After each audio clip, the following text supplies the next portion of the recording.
Hey everybody, thanks for joining us today on our tour. We will be walking through the footsteps of the infamous slave Solomon Northup, visiting some of the most important landmarks in his life. The places you'll be visiting are Saratoga, New York, Washington, D.C., and New Orleans, in the Great Pine Woods. Come on, guys. Join us as we explain about Solomon's journey to slavery. Yay! Hey everybody, I'm Giselle, and I'll be your tour guide today. Welcome to the first stop on our tour, Saratoga Springs, New York. This is where Solomon's journey will begin. Saratoga is the place that he grew up in, and the place that he raised his family in. He had a wife and 3 kids, named Elizabeth, Margot, and Alonzo. New York was a free state, and he lived the majority of his life as a free man there. He never experienced anything different. Saratoga is significant to Solomon's life because it's where he went on to meet the 2 men who would change his life for the worst. This shows that he was quite susceptible and gullible. Saratoga is where Solomon lived throughout his free years, and it represents his life with liberty. Now let's go to Washington, D.C., where John will discuss what Solomon encountered in that area. Hello, welcome to Washington, D.C. My name is Jonathan Snyder. Washington, D.C. is the capital of the United States and stands for the District of Columbia. It is located between Virginia and Maryland. Brown and Hamilton offer Northup a 2-week job as a musician if he travels to Washington, D.C. with them. He was drugged by the 2 and was delivered to a slave pen which was owned by James Birch. Then Northup would be shipped to New Orleans for a slave auction. The 2 men probably chose this area because Washington, D.C. still allowed slavery, so it was a perfect place to commit this crime. Here's a picture of Washington, D.C. back then in the mid-1800s.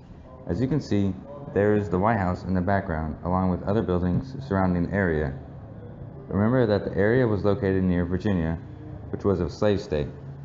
Because Washington, D.C. is such an important city, this shows that slavery was a popular business in the southern United States. Washington, D.C. has definitely grown in size and has changed a lot since then. Come on guys, let's go to New Orleans. Howdy guys and gals, my name is Andre and welcome to New Orleans.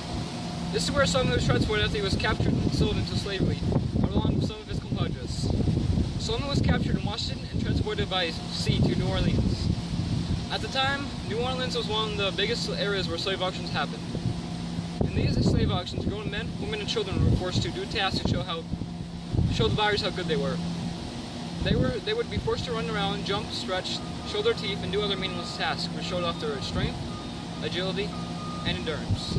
The price of a slave was determined by their age, gender, strength, agility, endurance, and how obedient they were. The way the buyers found out how obedient a slave was by looking at their back. See how many scars they had from whippings. The more scars a slave had on his or her back was thought to mean that he or she disobeyed their master a lot and was punished for it. People did not want to buy disobedient slaves, so the price went down for them. Prices could range from anywhere to the high hundreds, maybe low if the slave is weak, to a couple thousand if the slave is in very good condition. During these slave auctions, mothers would get separated from their children, fathers from sons, and families just torn apart. In the book, Eliza gets separated from her son when a slave owner buys only her son. Then luckily, a slave owner named William Ford bought both Eliza and her daughter. Sadly, later in the book, Eliza gets separated from her daughter. Solomon Northup was lucky to have his family free in the free states, so that he would not have to watch them separated. Since his family was free, he had hope that would not let him quit. So he had a chance to get back to his family, which kept him going. He was also lucky to be bought by William Ford, a man who treated his slaves with care and fair treatments. As David will explain in his guide, most slavers treated their slaves cruelly. Slaves were lucky to be bought by a man even half as nice as William Ford was. While some people who bought slaves from these auctions try to buy families, this does not always work out. As we see later in the book, when Eliza gets bought and her buyer offers to buy her daughter too, but gets denied because the owner could have made more money on her. Slavery still happens all around the world, even in New Orleans. While slavery is illegal, it happens, but it is very different now than it was in the 1800s. In the 1800s, slaves were pretty much only black. Nowadays, slaves can be any race, any gender, and any age. The use for slaves is different too from back then. Back then, they used slaves to work fields or do housework, pretty much just earn their profits. Now, slaves are used for manual labor, cleaning, or the owner's personal fetishes. One example of slavery in New Orleans is of a person named Gregory Blythe, was kidnapped and enslaved for 27 and a half years. Ripped from my life on a Saturday morning. Taken to a strange place where I did hard labor for 27 and a half years. Is what he said when he was released. While he was freed, justice was served for him. Others were not so lucky. There are an estimated 21 million to 29 million slaves in the world right now. And not all of them are lucky as Mr. Byte was. Slaves today are usually treated worse than slaves in the 1800s were. While they were whipped and beat, nowadays slaves can be tortured, starved, and even killed just for the entertainment of the owner. While slavery is wrong, not all owners were bad. For example, George Washington, Thomas Jefferson, and even James Madison all owned slaves. As Davidson will mention in his tour, not all slavers were bad people. Now let's move on to the Great Pine Woods. Hi guys, my name is David and welcome to the last destination we're going to visit in Solomon's Journey to Slavery. This area is the Great Pine Woods in the oilless Paris of Louisiana. In reference to Solomon's Journey, this is the location where Solomon first served as a slave. His servitude wasn't one we would usually imagine a slave to endure. The cruelty, the abuse, and the turmoil is one we usually wouldn't associate with a slave, which is pretty lucky on his part because of how rare this was.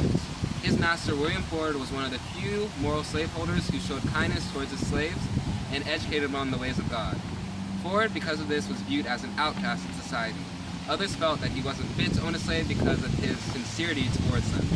This gives us a depiction of society during that era and how they viewed slaves. This shows that slave owners used the cruelty within slavery as a way to establish their dominance, possibly fearing slaves as a group. Whether an act of enjoyment or not, the brutality linked with slavery was a popular style that was socially acceptable in the past. Ford, with his morality, represents courage in staying true to his values and beliefs. He made the brave decision to part from what was normal in society and do what he viewed was right. Though having a moral mindset, he didn't seem to match the fact that he supported something so immoral as slavery. This shows that he was involved in slavery only because it was a profitable business. He didn't view slaves as equals in society, but he did feel like they deserved humane treatment. Because slavery was an expensive and risky business, the kindness he expressed was most likely because of the fact that he valued the money he invested into slavery. Ford, with all his qualities, ultimately shows us that the slave owners weren't brutal and ruthless. There were some who treated their slaves with kindness and care. In today's world, though more hidden and socially unacceptable, slavery is still prevalent. Does the term human trafficking sound familiar? If not, it is the illegal transportation of humans into forced labor or sexual purposes. In other words, this is the modern-day version of slavery. This act of slavery still happens all around us, spanning from domestic servitude to child labor. India, one of the most populated countries, currently has the most slaves, with an astonishing 14 million people. What may seem as absent in society, slavery is still happening. As you can see, the Great Pine Woods, being a site of Solomon's first experience as a slave on a plantation, is a place that not only reminds us that all slave owners didn't support the brutal treatment of their slaves, but also that slavery is not just a thing of the past. As surprising as it may seem, it has not stopped. It is still happening. Guys, And we enjoyed having you join us in our tour of Solomon's journey to slavery.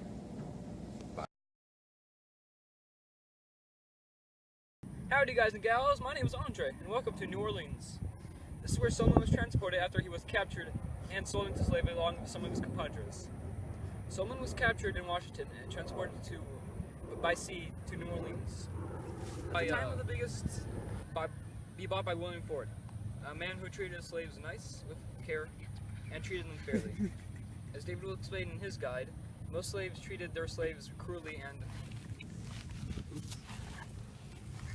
He forgot the point. No, I remember he took such a long pause, and I was like, "Is that the end?"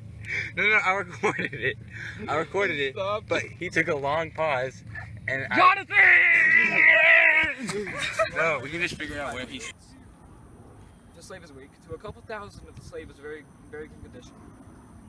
During these slaves auctions, mothers would get separated from their children, fathers, some sons. I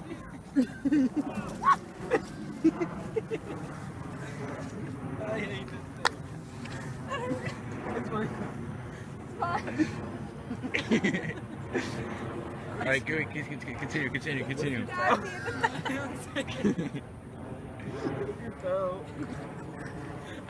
I just saw the dog coming.